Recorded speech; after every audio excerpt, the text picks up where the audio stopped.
Hello everyone, welcome to my channel. আজকে যাচ্ছি ডিজনিল্যান্ডের adventure পার্কে। কাল তো থিম পার্কটা ঘুরে নিলাম, দারুণ মজা করলাম। আজকেও সেই এক্সপেকটেশন নিয়েই চলে এসেছি ডিজনিল্যান্ডের অ্যাডভেঞ্চার পার্কে। আজকের দিনটা হয়ে উঠেছে আরও অনেকটা স্পেশাল, কারণ আজ হচ্ছে অনিরুদ্ধের বার্থডে।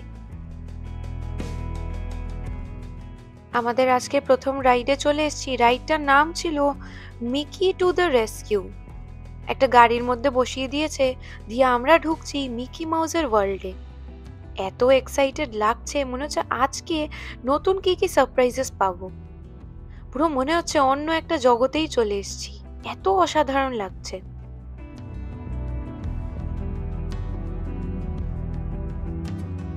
কোনটা পড়ছে? ও চল চল, ওই এটাই তো গার্ডিয়ান্স অফ দ্য গ্যালাক্সি। হয়ে গেছে ওর এবার। চল চল চল, এটা দেখি কেমন, কোথা থেকে পড়ছে তো দেখতেই পেলাম না। প্রায় ধরো 10 তলা উঁচু মতন এই যে বিল্ডিংটা দেখছো, এটাতেই ঢুকে হয়েছে আমাদের আজকে কাল। প্রচুর ফেমাস নাকি এই রাইডটা এখানে, তাই এখানে ঢুকেছি। তবে ঢোকার আগে অনিরুদ্ধ দেখেছে প্রায় ধরো 10 তলা থেকে নাকি সবাই নিচে পড়ে যাচ্ছে। Name's Rocket, one of the Guardians of the Galaxy, the smart one. একবার করে ওপরে ওঠাচ্ছে, একবার করে সাঁ করে নিচে নামিয়ে দিচ্ছে, কখনো 3 তলায় উঠিয়ে দিচ্ছে, পুরো গ্রাউন্ড ফ্লোরে নামিয়ে দিচ্ছে, কখনো আবার 10 তলা থেকে সোজা 6 তলা, আবার 6 তলা থেকে গ্রাউন্ড ফ্লোর। এত ভয় পেয়েছি, ওই যে আমাদের দেখতে পাচ্ছ দুজনে বসে রয়েছি। তবে দুজনেরই হয়েছে দারুণ মজা। কোনোদিন এক্সপেক্টই করিনি দুজনে এরম রাইড করব, যেখানে দুজনের হাইটে মারাত্মক ভয়। আজকে অনিরুদ্ধ আর আমি প্রচন্ড খুশি, কারণ প্রথম রাইডেই আমরা নিজেদের একটা ভয় একটু হলেও জয় করে নিয়েছি। চেষ্টা করি এখন যতটা এইসব কিছু করতে পারি করে নেওয়া বেটার, কারণ একটা বয়সের পর তো দেখো আমরা করতে পারবো না। তাই তখন বসে রিগ্রেট করতে চাই না, ইস তখন যখন আমরা ইয়াং ছিলাম তখন যদি করে নিতাম, হয়তো একটা নতুন এক্সপিরিয়েন্স হতো। সাত সকালে উঠেই একেবারে বিল্ডিং থেকে ঝপঝপ করে নিচে ফেলেছে যে এইবার না খেলে আমাদের হবে না। এখানে চলে এসেছি ব্রেকফাস্ট করতে, তবে একেবারে অল্প একটা ব্রেকফাস্ট নিয়েছি। টুকটুক করে খেতে থাকবো সারাদিন, একবারে আর পেট ভরাবো না, কারণ আজকে অনেক রকমের রাইডসে চড়বো তো তাই। ব্রেকফাস্ট করতে করতে পেয়েছি দারুণ আরেকটা সারপ্রাইজ। এখানে এত সুন্দর ক্যাপ্টেন আমেরিকার একটা ফাইটের সিন এরা এনঅ্যাক্ট করেছে, এত ভালো পারফরমেন্স, দুর্দান্ত লেগেছে। ব্রেকফাস্টটাকে আজকে আরো অনেক স্পেশাল করে দিয়েছে। এবার চলে এসেছি নেক্সট রাইডে। এইটা ছিল একটা স্পাইডারম্যানের জায়গা। Parker, and here at Web we get access to some pretty awesome tech like Vibranium. হলোগ্রামগুলো এত ভালো করেছে, সত্যিই মনে হচ্ছে পিটার পার্কার এসে আমার সাথে কথা Check বলছে। it out. They have this really cool self-replicating feature.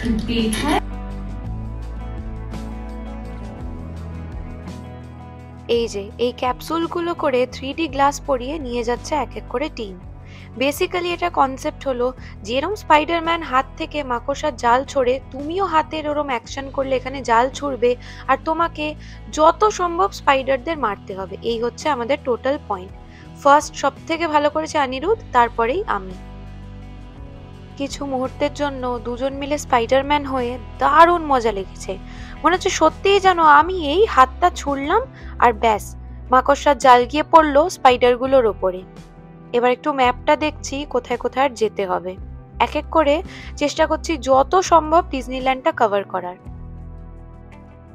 Map দেখে মনে হচ্ছে একটা জায়গা পেয়েছি যেখানে নাকি দারুণ স্পিডে গাড়ি চলে।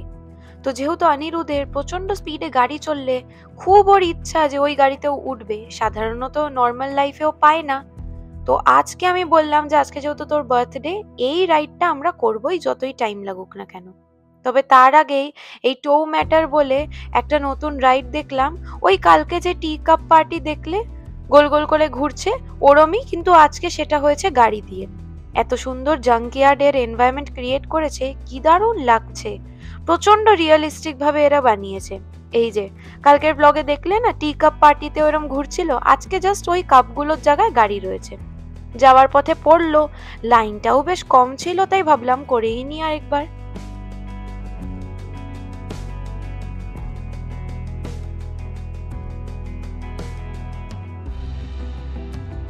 আমরা এসেছি ওই রেডিয়েটার স্প্রিংসে, যেটা তোর গাড়িটা, কিন্তু এখানে 2 ঘন্টা ওয়েটিং। কি আর করবো, 2 ঘন্টা ওয়েটিং দেখে ব্যাগ থেকেই একটু চিপস বের করে নিয়েছি। তবে এখানে এত সুন্দর লাগছে দাঁড়িয়ে দেখতে, পুরো একটা ডেজার্টের লুক দিয়েছে, আর শাঁ শাঁ করে গাড়িগুলো যাচ্ছে, মনে হচ্ছে আমাদেরও এই রাস্তা দিয়েই নিয়ে যাবে। দেখে প্রচন্ড এক্সাইটিং লাগছে। তবে 2 ঘন্টা দেখতে দেখতে যে কখন 3 ঘন্টা হয়ে গেল বুঝতেও পারলাম না। এই রাইডটা নাকি প্রচন্ড ফেমাস, সে তো দেখে বুঝতেই পেরেছি এত লাইন। প্রায় 2 ঘন্টা পর এই মাঝখানেই একটা মিডল পয়েন্টে পৌঁছেছি, যেখানে অল্প করে একটু স্প্রিং ওয়াটার রয়েছে। এরপরও প্রচুর লাইন এগিয়ে যাচ্ছে। তবে আজ অনিরুদ্ধ নতুন একটা নিয়ম শুরু করেছে। ওর লাইনে যতই ইমপেশেন্ট লাগুক, ওকে আমাকে এন্টারটেইন রাখতে হবে, তার কারণ হচ্ছে আজ ওর বার্থডে। এই পাথরগুলো আসল কি না, নাকি ওরা কিভাবে বানিয়েছে, যত চেষ্টা করলাম বুঝতেই পারলাম না, একেবারে আসলের মতন। লাইনে দাঁড়িয়ে 2-2.5 ঘন্টা ধরে একবার ওর সাথে স্টোন পেপার সিজার খেলছি, একবার হ্যান্ড ক্রিকেট খেলছি। তবে এইবার আমার কাছেও লিস্ট কমপ্লিট হয়ে গেছে, কিন্তু আজ ওকে এন্টারটেন করতে হবে, কারণ আজ ওর জন্মদিন, এই নিয়েই ও রয়েছে। তবে ফাইনালি কোনো রকমে চলে এসেছি 3 ঘন্টা পর একেবারে লাইনের সামনে, বসে পড়েছি গাড়িতে। এইবার দেখবো সত্যি কি এটা ওয়ার্থ দ্য ওয়েট কিনা। ব্লগ তো করতে পারিনি রাইডটাতে পুরো, কারণ এত জোরে গাড়ি চলছে বলার না। প্রচন্ড মজা হয়েছে, ততটাই ভয় লেগেছে। মেন এটা কনসেপ্ট হচ্ছে পাশে পাশে 2টো গাড়ি চলবে, তাদের মধ্যে রেস হচ্ছে। তবে সেই গাড়ি স্পিডের কন্ট্রোল কিন্তু আমাদের কাছে নেই, সেটা রয়েছে এনাদেরই কাছে। তবে যখন ওই স্পিডে গাড়ি বাঁ দিক ডান দিক ওপর নিচ যাচ্ছে, এত ভালো লাগছে, দুর্দান্ত একটা এক্সপিরিয়েন্স। তবে শেষে যখন এলাম, একেবারে একটা অ্যানিমেশনের মধ্যে থেকে নিয়ে এলো, এত সুন্দর করে করেছে এই গাড়িগুলো, বলার না, প্রচন্ড ভালো এক্সপিরিয়েন্স। এই 2-3 ঘন্টা যে ওয়েট করলাম, টোটালি ওয়ার্থ ইট। এবার এসছি স্যান ফ্রান্সিসকো স্কোয়ার। এইটাই হচ্ছে, তোমরা হয়তো অনেক ভিডিওতে দেখেছো, ডিজনিল্যান্ডে। এই দিকটাতেই রয়েছে ডিজনিল্যান্ডের ফেমাস জায়ান্ট হুইল আর রোলার কোস্টারটা। তবে আর এগোনোর আগে এখানে একটু ম্যাক অ্যান্ড চিজ নিয়েছি, একটা ছোট্ট বার্গার, আর ম্যাঙ্গো আর পিচ দিয়ে কোনো একটা ড্রিঙ্ক ছিল, সেটা নিয়ে নিয়েছি। এবার চলে এসছি, এক এক করে এই সাইডটা কভার করব। আজকে সব ওর, কেন কি আমার বার্থডে। এই রাইডটার নাম ভুলে গেছি, তবে এবার এখানে লাইনে দাঁড়িয়েছি, এরপরেই আমাদের টার্ন। তবে এইখানেই দাঁড়িয়ে দাঁড়িয়ে দুজন মিলে দেখে নিচ্ছি একটার পর একটা কি কি করব। রাইডটায় ওঠার আগে ভাবছিলাম কি না কি হবে, তবে খুবই সিম্পল, একদম সাধারণ, ভয়ের কিছু নেই, তাই এখানে চলে এসেছি। তবে যতবার এই রোলার কোস্টারটা চোখের সামনে দিয়ে যাচ্ছে, ততবার ভাবছি এটা আজকে করবো কিনা। এখানে দাঁড়িয়ে দাঁড়িয়ে আবার এই জায়ান্ট হুইলটায় উঠবো, দুজনে ডিসাইড করে নিলাম। দুজনে হাঁটতে হাঁটতেই হঠাৎ করে এত দারুণ লাইভ পারফরমেন্স পেলাম, তোমরা খালি দেখো।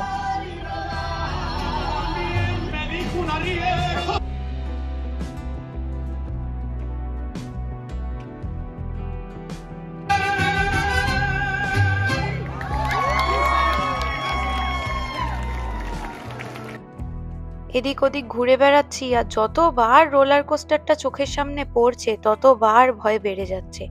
সকাল অবধি যত সাহস ছিল, ওই অ্যাভেঞ্জার্স এর রাইডে 10 তলা থেকে 6 তলা পড়ে গিয়ে দেখিয়ে দিয়েছি। তাই রোলার কোস্টারের আগে এই জায়ান্ট হুইলটা ছিল, এইটাতে আমরা চলে এসেছি। এক এক করে সবাইকে ওঠাচ্ছে। তবে দেখছো কিরম জোরে জোরে এগুলো দুলছে।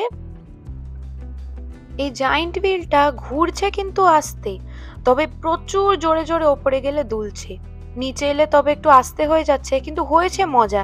এটাতে ভয় পাওয়ার এমন কিছু নেই, বেশ মজার রাইড হয়েছে। আর ও তো একদম আমাকে এই জালে আঁকড়ে ধরে দেখে এত মজা করাচ্ছে, আর বলার না। এখন ও একটা চান্স পেয়েছে আমাকে বলার।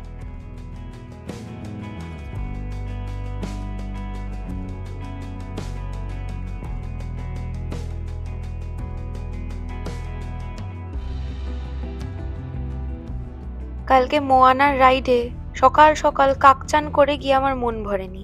এসছি আজকে আরেকটা ওয়াটার রাইডে, এই গ্রিজলি পিক বলে।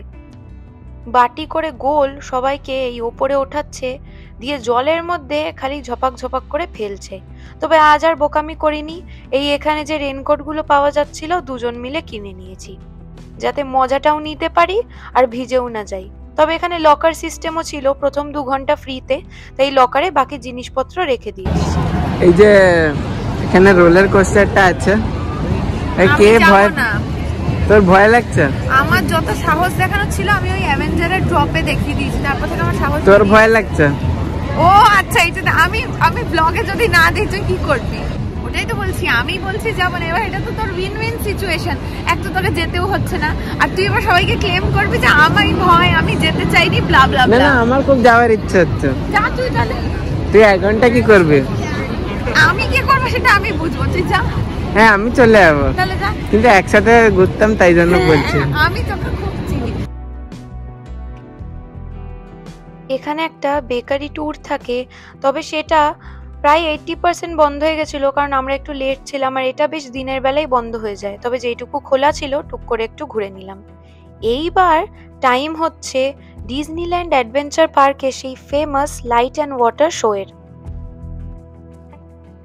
এখানে আমাদের সাথে সাথে প্রচুর লোক এই ব্রিজের এখানে বসে ওয়েট করছে 1 ঘন্টা আগে থেকে, যাতে তারা একেবারে সামনাসামনি ভিউটা পায়। এখানে বসে আমরা ওই ম্যাঙ্গো আর পাইনাপেলের কিছু একটা ছিল, ওই 2টো ড্রিঙ্ক নিয়েছি, নিয়ে আরামসে ওয়েট করছি। দেখতে দেখতেও বেশ মজা লাগছে, কখন যে 1 ঘন্টা চলে গেল বুঝতেই পারলাম না। শুরু হচ্ছে light and water show. Honestly বলতে গেলে কালকে ডিজনিল্যান্ড থিম পার্কে যে এত সুন্দর ফায়ারওয়ার্কসের শোটা দেখেছি, আজকে ভেবেছিলাম লাইট অ্যান্ড ওয়াটার শো কত আর ভালো হবে। তবে আমাকে একেবারেই ভুল প্রুফ করে দিয়েছে। এত অসাধারণ আর একটা ম্যাজিক্যাল এক্সপিরিয়েন্স। আমার বলতে গেলে কালকের ফায়ারওয়ার্কসের শো এর থেকে এই লাইট অ্যান্ড ওয়াটার শোটা অসাধারণ লেগেছে। তবে এটাতে যে ফায়ারও ছিল এইটা কিন্তু আমি জানতাম না।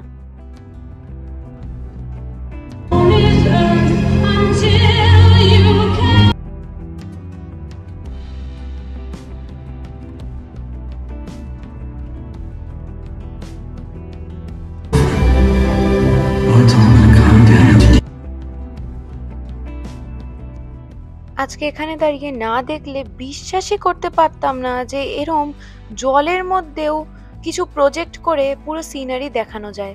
এত অসাধারণ লাগছিল বলে প্রকাশ করতে পারবো না।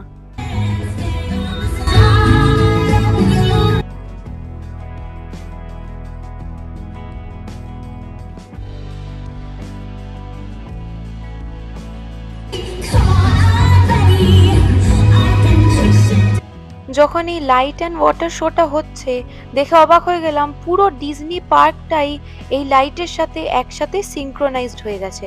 পেছনে জায়ান্ট হুইলটা দেখো,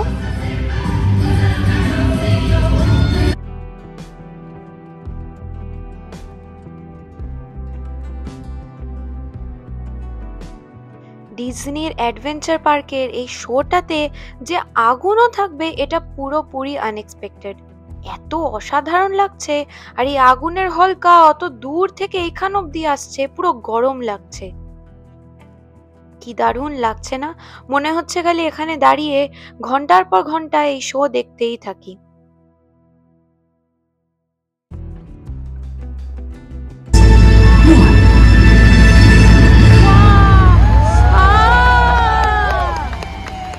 এক ব্যাগ ভর্তি মেমোরি আর অনেক নতুন এক্সপিরিয়েন্সের সাথে এখানেই শেষ করলাম আমাদের লস অ্যাঞ্জেলেসের ট্রিপটা।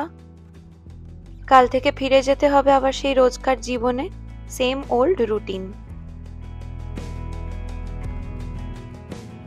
চলো তাহলে দেখা হচ্ছে পরের ব্লগে।